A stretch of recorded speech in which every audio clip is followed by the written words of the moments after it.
by'umwihariko Eric Blaise Nduwayezu ukinira muri Pony Warriors King MIPC Karate Do witwaye neza kurusha abandi, hagatangazwa ko ahagarariye abazamuwe mu ntera bose uko barenga 150 ndetse akanemerwa gukora ikizamini cya Ceinture Noire nyuma y'umwaka umwe, mu gihe ubusanzwe aba ari imyaka 2 ku mukarati kuva kuri Ceinture Maro ajya kuri Ceinture Noire.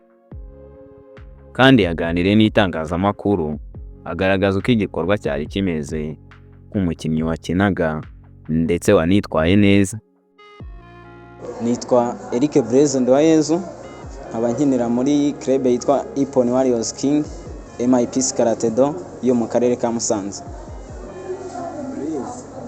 Watubwira uyu munsi mwakoze ikizamini passage ukazana muri niva ku mukandara n'ujya ku isi byari bimeze bite bibaza ko umukandara ujya ku Igikorwa cy'uyu munsi cyo kuzamura abakarateka mu ntera ntabwo cyari cyoroshye, cyari gikomeye kuko byasabaga ko waritoje neza kujya uve ku rwego rumwe ujye ku rundi.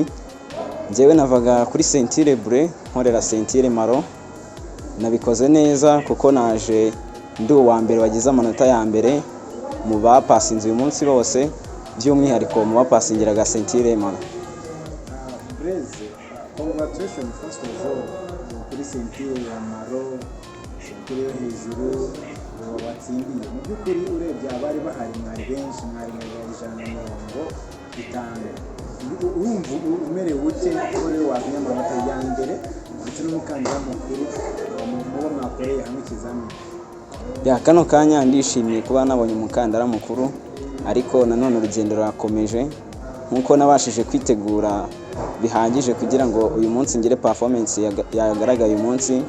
Biransaba no gukomeza kwitegura kugira ngo njye no kuzindi level mu minsi iri imbere.